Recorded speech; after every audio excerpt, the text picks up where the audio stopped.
Ici, nous plaçons l'Afrique à sa place, au centre du monde.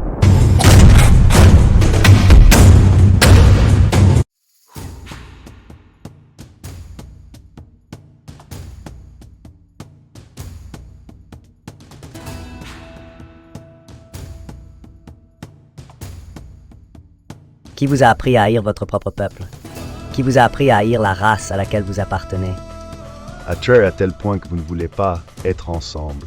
Non, avant de venir demander si M. Muhammad enseigne la haine, vous devriez vous demander qui vous a appris à haïr ce que Dieu vous a donné. Comment un homme est-il passé de petit criminel à une voix mondiale contre le racisme? Il est l'un des musulmans les plus éminents de l'histoire moderne et un symbole de la libération noire qui a inspiré des générations.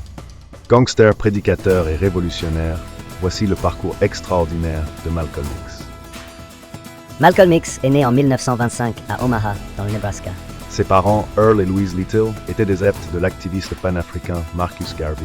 En conséquence, leur famille a été soumise à un harcèlement constant par le Ku Klux Klan, qui a brûlé leur maison lorsque Malcolm n'avait que 4 ans. La famille a déménagé dans le Michigan, où elle a été menacée par la Légion Noire, une branche du KKK. 4 des oncles de Malcolm ont également été assassinés par des racistes blancs. Le père de Malcolm est mort quand il avait 6 ans. L'incident a été officiellement classé comme un accident de tramway, bien que sa mère ait cru qu'il avait finalement été assassiné par la Black Legion. Quand Malcolm avait 13 ans, sa mère a été internée dans un établissement psychiatrique. Ses enfants ont été séparés et envoyés dans différentes familles d'accueil. Malcolm était un excellent élève, mais a abandonné l'école après qu'un enseignant blanc lui ait dit « Il était irréaliste pour un jeune garçon noir d'aspirer à devenir avocat. » Après quelques années passées dans le Michigan et à Boston, il a déménagé à Harlem à 18 ans. Où il s'est impliqué dans le jeu, le vol, le trafic de drogue et le proxénétisme. À 21 ans, après avoir commis une série de vols avec un petit gang à Boston, Malcolm a été arrêté et condamné à une peine de 8 à 10 ans à la prison d'État de Charleston. L'incarcération fut le début de la transformation de Malcolm. Pendant qu'il était en prison, ses frères et sœurs ont commencé à lui écrire au sujet de la nation et de son leader Elijah Muhammad. La nation de l'islam promouvait l'indépendance des Noirs et rejetait la notion de supériorité des Blancs. Au lieu de cela, Elijah Muhammad a enseigné à ses partisans une forme de séparatisme vis-à-vis des Blancs, qui étaient en fait considérés comme des diables, inférieurs aux personnes noires, qui étaient les habitants originels de la terre. Malcolm, initialement hostile à l'idée de toute religion, est finalement devenu membre de la nation. Il lisait sans cesse et commença à écrire régulièrement à Elijah Muhammad. Les disciples de Muhammad étaient instruits d'abandonner leur nom de famille d'origine, car ils étaient en réalité les noms d'anciens propriétaires d'esclaves. Ainsi, Malcolm Little devint Malcolm X. Après avoir été libéré sous caution, Malcolm rendit visite à Elijah Muhammad à Chicago.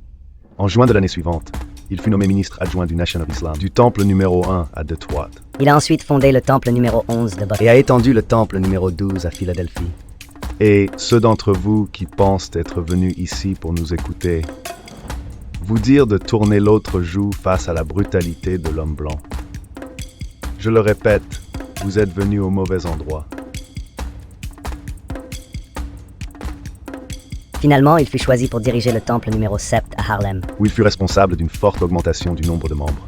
Nous ne vous enseignons pas à tendre l'autre joue. Nous ne vous apprenons pas à tendre l'autre joue dans le sud, et nous ne vous apprenons pas à tendre l'autre joue dans le nord. Nous vous apprenons à obéir à la loi. Nous vous apprenons à vous comporter de manière respectable. Mais en même temps, nous vous apprenons que quiconque pose la main sur vous, faites tout votre possible pour qu'il ne rejette pas la faute sur quelqu'un d'autre. Le FBI le surveillait désormais en raison de sa soudaine notoriété, en tant que nouvelle star montante de la nation. L'ascension de Malcolm vers la notoriété nationale a eu lieu en Yokohama, lorsqu'il est intervenu dans un poste de police pour organiser une assistance médicale et une aide juridique pour les membres de la nation qui avaient été battus et arrêtés par la police de New York. La foule de manifestants à l'extérieur a atteint près de 5 personnes. Voir Malcolm contrôler la foule a ébranlé le département de police de New York. En quelques semaines, il l'avait placé sous surveillance et a officiellement commencé à infiltrer la nation. En 1958, Malcolm a épousé sa femme Betty, avec qui il aurait... La notoriété de Malcolm a continué de croître grâce à ses apparitions dans la presse écrite et à la télévision. Et il a commencé à gagner une notoriété internationale. Qui est-ce qui contrôle la prostitution à Harlem? C'est l'homme blanc. Qui contrôle la vente de grandes quantités de whisky et de vin? C'est l'homme blanc. Qui te donne le jeu de cartes et les dés que tu utilises pour jouer? C'est l'homme blanc. Et après qu'il vous les a faits, il vous emmène avec lui et vous met en prison pour les avoir utilisés. Il était profondément critique à l'égard du mouvement croissant des droits civiques et de comme le Dr Martin Luther King qui prêchait l'intégration. C'est ce que vous entendez par non-violent. Êtes sans défense, soyez sans défense face à l'une des bêtes les plus cruelles qui a jamais asservi les gens. C'est cet homme blanc américain. Il y a 100 ans, il mettait un drap blanc et utilisait un chien de sang contre les Noirs. Aujourd'hui, ils ont retiré le drap blanc pour enfiler des uniformes de police. Ils ont remplacé les limiers par des chiens policiers et ils continuent de faire la même chose. Tout comme Oncle Tom, à l'époque de l'esclavage, maintenait les Noirs de résister aux limiers ou au Ku Klux Klan, en leur apprenant à aimer leur ennemi. Luther King est un oncle Tom du XXe siècle ou moderne, ou un oncle Tom religieux qui fait la même chose aujourd'hui. Le message de Malcolm se faisait entendre plus fort que jamais, mais sa relation avec l'homme qui avait transformé sa vie était sur le point de se briser. Les tensions grandissaient au sein de la nation à cause de l'attention que Malcolm recevait comparée à son mentor Elijah Muhammad. Un raid non provoqué de la police dans une mosquée de la Nation de l'Islam à Los Angeles a conduit à la paralysie d'un membre et à la mort d'un autre. Aucune accusation n'a été portée contre la police. L'homme blanc te croit quand tu viens à lui avec ce vieux baratin, parce que tu lui tiens ce discours mielleux depuis qu'il t'a amené ici. Arrête de lui faire le doux. Dis-lui ce que tu ressens. Dis-lui quel genre d'enfer tu as traversé, et fais-lui savoir que s'il n'est pas prêt à nettoyer sa maison,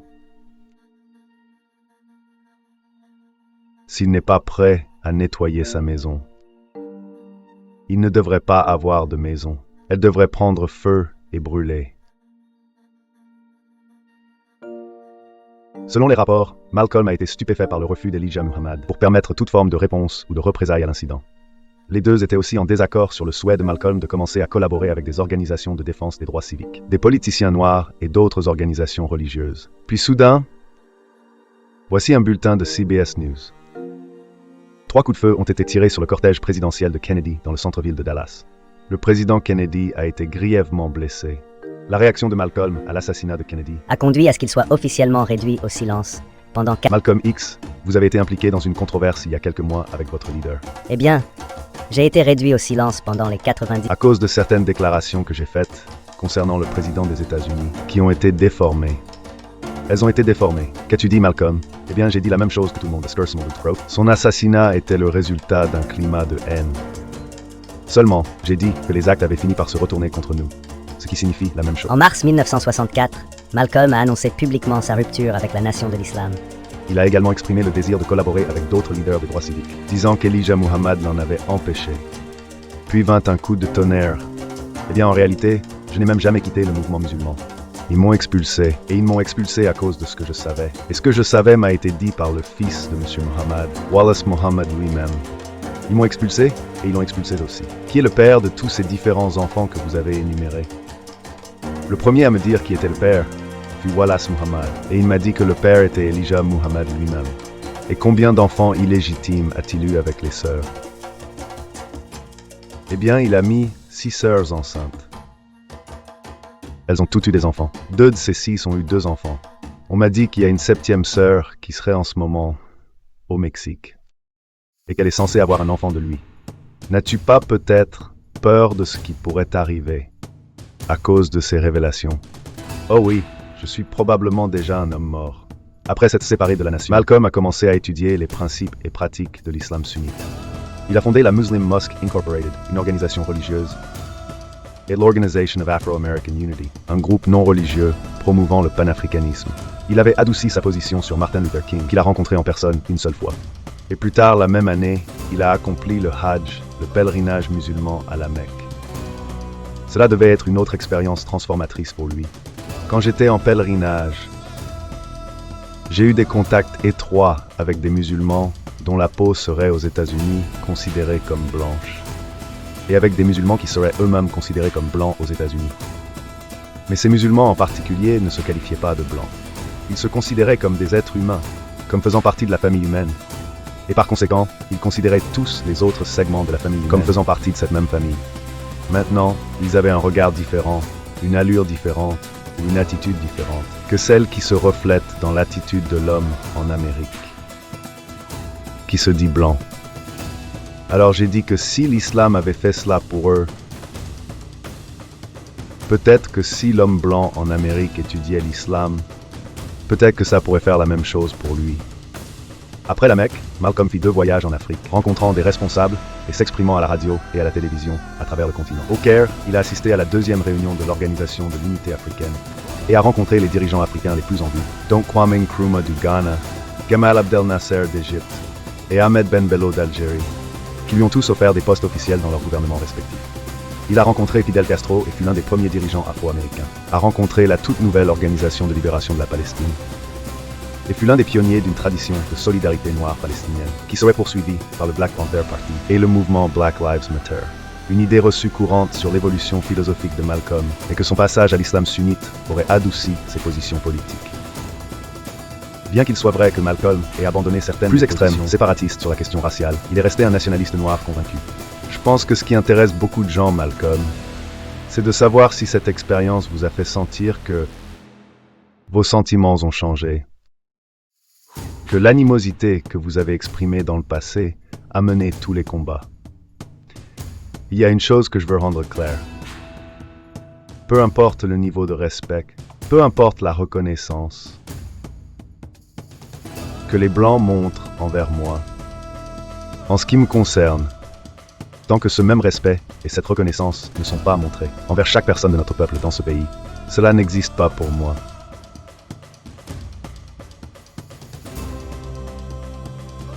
En réalité, les voyages de Malcolm l'avaient conduit à globaliser sa perspective, considérant la libération des Noirs comme quelque chose au-delà des États-Unis et comme quelque chose étroitement lié aux luttes pour l'indépendance à travers le tiers-monde. C'est resté un problème domestique. C'est resté sous la juridiction des États-Unis. Et en tant que tel, cela a été impossible pour les Afro-Américains ou les Noirs américains pour essayer de rallier le soutien d'autres personnes à la peau foncée qui étaient opprimées partout dans le monde dans cette lutte. Et la seule façon d'y parvenir est d'internationaliser le problème. Si vous prenez les armes, vous y mettrez fin. Mais si vous restez assis à attendre que celui qui est au pouvoir prenne la décision de mettre fin à cela, vous attendrez longtemps. Et à mon avis, la jeune génération de Blancs, Noirs, Bruns, et quelle que soit leur origine, vous vivez à une époque d'extrémisme, une époque de révolution, un moment où il faut qu'il y ait un changement. La nation de l'islam n'avait pas pris à la légère la sortie de Malcolm, ni la critique publique du comportement d'Elijah Muhammad à la légère. Sa famille a été menacée à plusieurs reprises, leur voiture a été bombardée, et les dossiers de surveillance du FBI montrent que les forces de l'ordre étaient au courant, que certains éléments au sein de la nation discutaient ouvertement de sa mort. Puis sa maison a été incendiée. Le 21 février 1965, Malcolm s'adressait à l'Organization of Afro-American Unity dans la salle Audubon de Manhattan. Il a été touché par 21 balles. 3 membres de la nation de l'islam ont été jugés et condamnés pour ce meurtre, mais des questions subsistaient. Au moment de sa mort, Malcolm était sous surveillance et sous l'opération COINTELPRO du FBI. Pour beaucoup, Illinois ne fait tout simplement aucun doute que l'une ou les deux jouaient un rôle dans son assassinat. L'héritage de Malcolm a été préservé dans le hip-hop, le cinéma et la littérature. Surtout, son autobiographie qui continue d'être célébrée. Et a été nommé l'un des 10 livres de non-fiction les plus influents du XXe siècle. Sa politique continue d'inspirer des générations d'activistes contre le racisme et l'impérialisme dans le monde entier.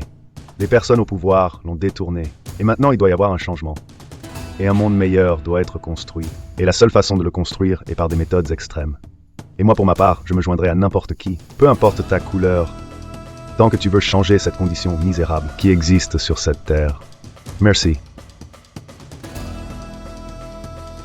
Les funérailles de Malcolm ont eu lieu à Harlem. Certains estiment que jusqu'à 100 000 personnes y ont assisté. L'acteur et activiste Ozzie Davis a prononcé l'éloge funèbre. Harlem est venu dire adieu à l'un de ses espoirs les plus brillants. Éteint maintenant et disparu de nous pour toujours. Beaucoup se demanderont ce que Harlem trouve à honorer dans ce jeune capitaine orageux, controversé et audacieux. Et nous sourirons. Beaucoup diront « Écartez-vous loin de cet homme, car ce n'est pas un homme mais un démon, un monstre, un destructeur et un ennemi de l'homme noir. » Et nous répondrons et leur dirons « As-tu déjà parlé à Brother Malcolm? Lui avez-vous déjà touché ou l'avez-vous déjà vu vous sourire? Lui avez-vous déjà vraiment écouté? » Malcolm était notre virilité noire incarnée. C'est ce qu'il représentait pour son peuple. Et en lui rendant hommage, nous honorons le meilleur en nous-mêmes. Ce que nous plaçons en terre n'est plus un homme, mais une graine qui, après l'hiver du mécontentement, rejaillira pour nous rencontrer à nouveau. Et nous le reconnaîtrons alors pour ce qu'il était et est. Un prince, notre propre prince noir et brillant, qui n'a pas hésité à mourir parce qu'il nous aimait tant. Maintenant, utilisez Shabazz et laissez de côté X. Je vais probablement continuer à utiliser Malcolm X, parce que je vais probablement l'utiliser tant que la situation qu'il a engendrée existe. Tu aimes ce que nous faisons? Tu veux avoir plus de contenu qui place l'Afrique au centre du monde? Tu veux nous soutenir? Alors abonne-toi, clique sur la clochette de notification et partage nos vidéos pour qu'Africentric touche plus de monde. Merci.